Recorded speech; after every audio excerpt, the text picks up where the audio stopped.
The universe is a vast and complicated place filled with civilizations that rise and fall like waves against a cosmic shoreline. Some crash dramatically, some dissolve quietly, and some, like the Krelnar, believe themselves to be an unstoppable tsunami of technological superiority. The Krelnar collective had been traversing the galaxy for over 7,000 standard cycles, a period so long that their own historical records had become more mythology than fact. They were a species evolved from something between a mollusk and a supercomputer, biomechanical entities that had long ago transcended the limitations of organic life, replacing biological weakness with cybernetic perfection. Commander Vextor stood on the bridge of the Stellar Dominance, the flagship of the 12th Conquest fleet, a vessel so massive it could eclipse entire moons. His form was a complex integration of crystalline neural networks and adaptive biomechanical, capable of processing millions of tactical scenarios simultaneously. Where humans might have a brain, Vextor had a quantum processing matrix that could calculate invasion strategies faster than a human could blink. The holographic display before him was a masterpiece of strategic complexity. Earth hung like a fragile blue marble, its surface mapped down to individual city blocks, communication networks traced like delicate neural pathways, military installations highlighted in pulsing threat indicators. Preliminary reconnaissance complete, announced Sub-Coordinator Nax, their voice a precise electronic modulation. Human technological capabilities rudimentary, defensive systems primitive, potential resistance factor negligible. Vextor's sensory clusters what a human might loosely interpret as eyes scanned the data with methodical detachment. Humans were curious creatures. They had just begun exploring their own solar system, still arguing about climate change and political boundaries, completely unaware that they were about to become a footnote in galactic conquest. The Krelnar's invasion methodology was a product of centuries of refined conquest. They didn't just attack planets, they dismantled them with surgical precision. Their strategy wasn't about destruction, it was about efficient resource extraction and systematic subjugation. The invasion plan, coded planetary assimilation protocol Omega-7, consisted of 5 intricate stages. Communication disruption. A global electromagnetic pulse would simultaneously disable human communication networks. No internet, no phones, no military coordination. Modern human society would be reduced to isolated, confused pockets unable to mount a unified response. Infrastructure neutralization. Precision strikes would target power grids, transportation hubs, and governmental centers. Not with crude explosives, but with nanite swarms that could dissolve critical infrastructure at the molecular level, leaving behind nothing but dust and confusion. Psychological destabilization. Holographic projections would be deployed worldwide, creating localized environments of absolute terror. Imagine entire cities suddenly believing they were under simultaneous attack from multiple directions, their own technologies turning against them in nightmarish displays of technological manipulation. Biological pacification. Specialized aerosol compounds would be dispersed in major population centers. These weren't weapons in the traditional sense, but complex neurological suppressants designed to induce a state of collective docility and confusion.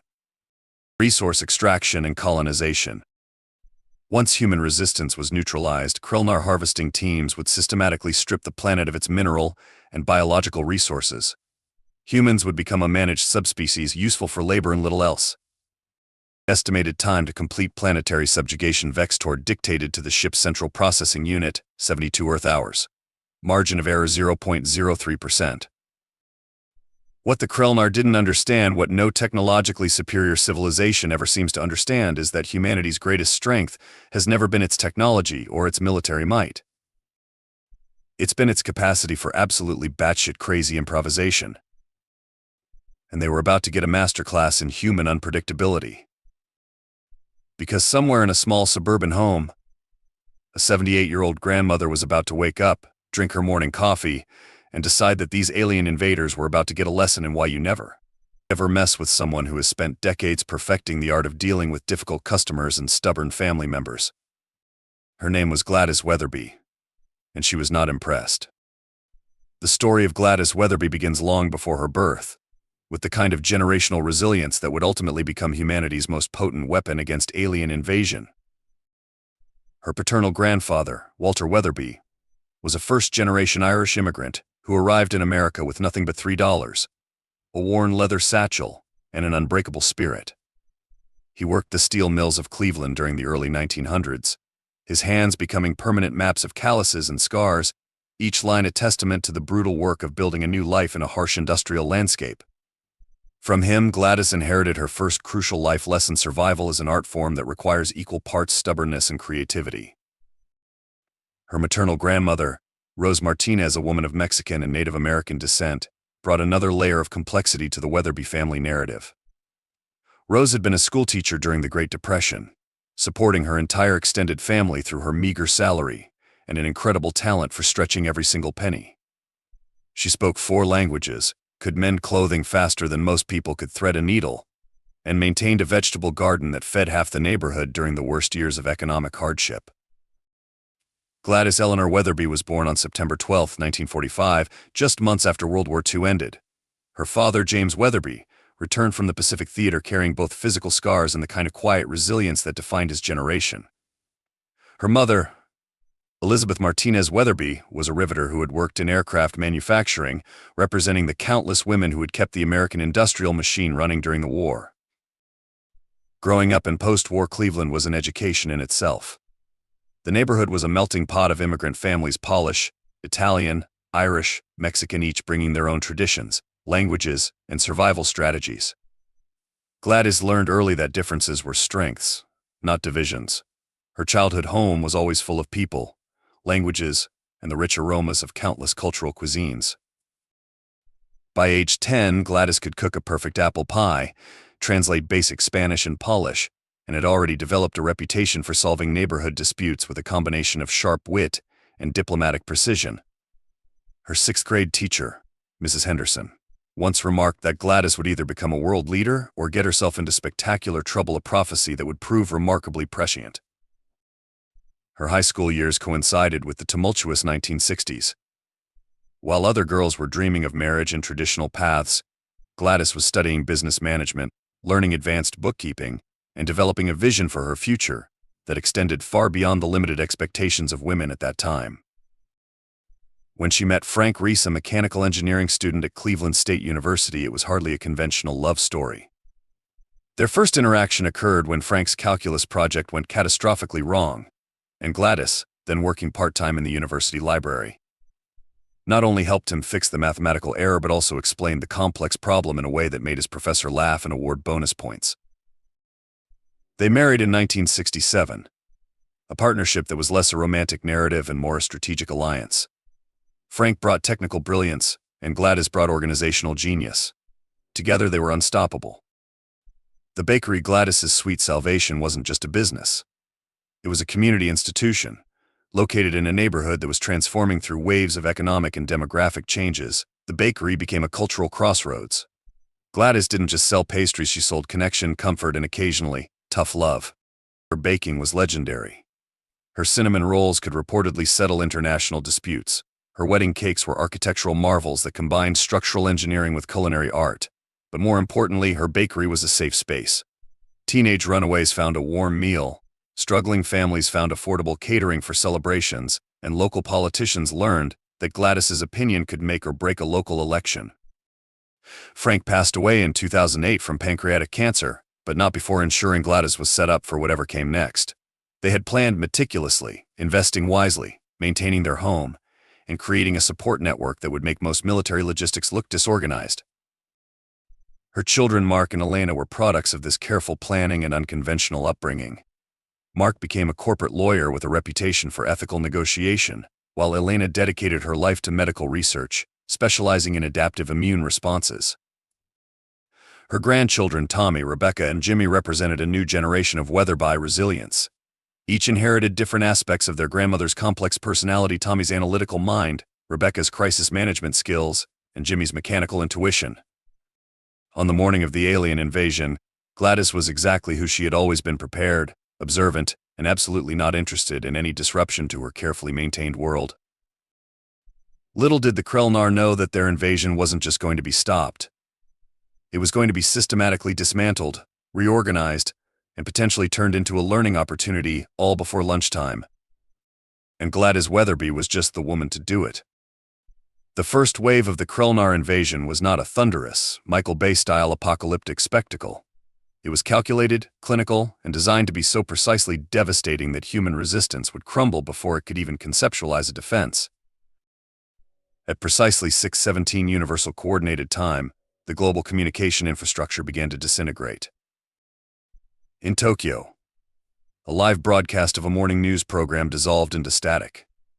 The anchor, Hiroshi Tanaka, was mid-sentence about a local mayoral election when his teleprompter flickered and died.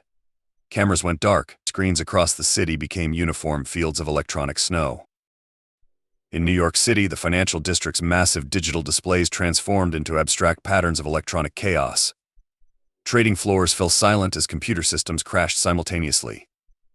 Wall Street, that great temple of capitalism, ground to an instantaneous halt. Moscow's military communication networks experienced total electromagnetic disruption. Encrypted channels that had been considered impenetrable simply ceased to exist, replaced by a high-pitched electronic whine that drove communication specialists to temporarily cover their ears. The Krelnar's electromagnetic pulse was not just a weapon of destruction. It was a surgical strike designed to create maximum psychological disorientation. Within moments, the interconnected global system that humans had spent decades building became a useless network of dead circuits and silent screens. But the pulse was merely the opening move. Massive shadow vessels began positioning themselves in Earth's orbital space. These were not the crude metallic constructions humans might imagine. The Krelnar ships were living technologies, biomechanical constructs that could adapt, regenerate, and transform with terrifying efficiency. Each vessel was approximately 17 kilometers long, their surfaces a complex lattice of adaptive metamaterials that could shift color and texture to match surrounding environmental conditions. They didn't just travel through space, they became part of it, blending and morphing with an almost organic fluidity. Military installations around the globe began detecting these massive presences. Radar systems that hadn't been completely disabled started tracking the unprecedented scale of the invasion fleet. But tracking was one thing, responding was another entirely. The first physical attacks came not with massive explosions, but with precision molecular disassembly. In London, entire city blocks simply began to dissolve. Not explode, not burn. Dissolve. Buildings didn't collapse, they transformed into fine particulate matter that drifted away on the morning breeze, leaving behind pristine geometric outlines where structures had stood moments before. In Beijing, nanite swarms deployed from the Krelnar vessels began systematically breaking down infrastructure. Roads didn't crack, they liquefied. Power stations didn't explode, they transformed into intricate geometric patterns of dust and molecular residue. Military responses were frustratingly ineffective. Missile systems designed to counter traditional aerial threats found themselves utterly useless against the Krelnar's adaptive shielding. Jet fighters that attempted intercept missions discovered their electronics systematically neutralized before they could even arm their weapons. The invasion was less a war and more a systematic deconstruction of human civilization. Commander Vextor watched the global systems collapse with the clinical detachment of a scientist observing a particularly interesting bacterial culture. Humanity was responding exactly as their preliminary reports had predicted, with confusion, panic, and a fundamental inability to mount a coordinated defense. What the Krelnar didn't understand was the fundamental nature of human adaptation. Chaos for most species meant destruction. For humans, chaos was just an invitation to become creative. And in a small suburban home in Cleveland, Ohio, Gladys Weatherby was about to provide a masterclass in human improvisation. Her landline might be dead. Her television might be nothing but static. But Gladys Weatherby had survived the post-war economic shifts, raised 2 successful children, run a bakery through multiple recessions, and buried a husband. An alien invasion was just going to be another inconvenience. And she was going to need more coffee. The first thing Gladys did was check her emergency preparedness kit. This was not a recent Pinterest-inspired hobby or a passing fancy. This was a meticulously maintained system developed over decades of practical experience and an almost paranoid level of preparedness. Located in the basement, a space Frank had helped her design with the precision of a military bunker, the kit was a testament to organized survival. 3 large waterproof plastic containers stood on industrial-grade shelving. Each was color-coded, labeled, and inventoried with a level of detail that would make most logistics experts weep with joy. Red container: medical supplies. Full first aid kit updated annually. Prescription medications rotated to ensure freshness. Emergency dental repair kit. Surgical-grade antiseptic wipes. multiple sizes of bandages. Suture kit Frank had insisted, and Gladys had learned. Comprehensive medical reference guide from 1989, which she trusted more than any digital resource. Blue container food and water. A 90-day supply of non-perishable food. Water purification tablets. Portable water filtration system. Canned goods labeled with purchase dates. A vacuum-sealed coffee, her one true weakness. Vitamin supplements. Emergency cooking equipment. Green container communication and survival tools. Hand crank radio multiple models. Solar-powered charger. Backup battery systems. Walkie-talkies. Emergency maps. Compass. Flashlights. Drained flashlights. Extra batteries. Portable solar panels. Frank's old military-grade encryption notebook. But Gladys wasn't just prepared. She was connected. Her neighborhood was a carefully cultivated network of mutual support. Years of running the bakery had taught her that community was more than just a social construct, it was a survival mechanism. She knew every person on Maple Grove Street by name, occupation, and critical skills. Next door was Miguel Rodriguez, a retired electrical engineer who could rebuild a communication system from spare parts. 2 doors down lived Ellen McCarthy, a former Navy communications specialist who still maintained her old military contacts. Across the street, the Johnson twins, both emergency room nurses, kept a comprehensive medical network that could rival most small hospitals. Gladys picked up her landline. Dead. Her mobile phone. Nothing. The old emergency radio in the kitchen, a relic from the Cold War that Frank had meticulously maintained, began to crackle. Fragmentary reports were coming through. Something about massive technological disruption. Unidentified objects in the sky. Military communications down. She adjusted her hearing aid and leaned closer. Tommy, she muttered to herself, referring to her cybersecurity expert grandson. This looks like your kind of problem. Within 30 minutes, her plan was taking shape. Not a panicked reaction, but a systematic approach to gathering information and preparing a response. First, she called her children using the emergency communication protocol they had established years ago. A series of predetermined phone numbers, each connected to a different family member or close friend, creating a redundant communication network that predated the internet. Mark confirmed he was safe in Chicago. Elena was locked down in her research facility in Boston. The grandchildren were accounted for. By noon, Gladys had compiled more information than most government intelligence agencies. Her network of retired professionals, former bakery customers, and extended family members were sharing critical updates through a communication chain that predated cellular networks. She began organizing. The basement became a command center. Maps were pulled out. Old communication equipment was dusted off. Miguel was called to help with signal boosting. The Johnson twins were preparing medical response protocols. Gladys Weatherby was not going to sit back and wait for someone else to solve this problem. If these aliens thought they were going to disrupt her day, let alone destroy her planet, they were about to learn a very important lesson about messing with a 78-year-old woman who had survived decades of running a small business in Cleveland. And she was just getting started. The key to understanding the Krelnar's ultimate defeat lay in their fundamental misunderstanding of human complexity. They had studied Earth's technological systems, military structures, and communication networks with scientific precision. What they failed to comprehend was the human capacity for absolutely ludicrous improvisation. Gladys's counterattack began not with advanced weaponry, but with something far more dangerous: a lifetime of problem-solving skills, a network of unconventional allies, and an absolutely zero-tolerance policy for alien nonsense. Her grandson Tommy had been the first to crack a piece of the puzzle. As a cybersecurity expert, he recognized the sophisticated nature of the Krelnar's electromagnetic disruption. But sophistication, he realized, was also a vulnerability. The alien communication systems, while advanced, operated on a predictable quantum frequency modulation. Tommy's breakthrough came from an unlikely source: his grandmother's vintage radio equipment and a set of algorithms he'd been developing for quantum encryption testing. "Grandma," he explained during an encrypted communication, "their entire invasion is basically one massive computer network. And every network has a weakness." Gladys didn't fully understand the technical details, but she understood strategy. Her bakery had survived multiple economic downturns by being adaptable.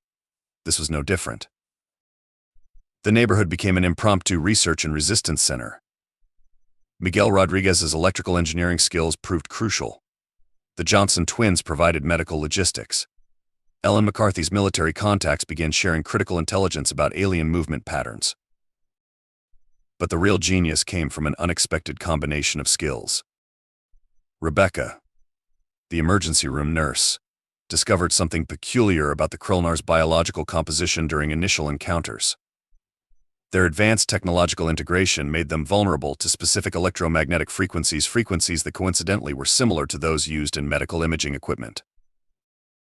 Jimmy, the mechanical engineering student, began modifying medical scanners, radio equipment, and even household electronics into makeshift electromagnetic weapons. The first successful counterattack happened in a suburban Cleveland neighborhood that looked, to any casual observer, like nothing more than a group of retired professionals and their families having an unusually intense block party. Gladys's rolling pin, a 40-year-old piece of hardwood that had seen thousands of pie crusts and occasional use as an impromptu persuasion tool, became an unlikely symbol of resistance. It turned out that the precise molecular composition of her rolling pin, combined with a custom-built electromagnetic modulator that Jimmy had designed, could generate a frequency that completely disrupted the Krelnar's adaptive shielding. Their first test was almost comically successful. A Krelnar scout ship attempting to scan a 6-block radius suddenly found its systems completely paralyzed. The ship didn't crash. It simply stopped, suspended in mid-air like a confused technological brick.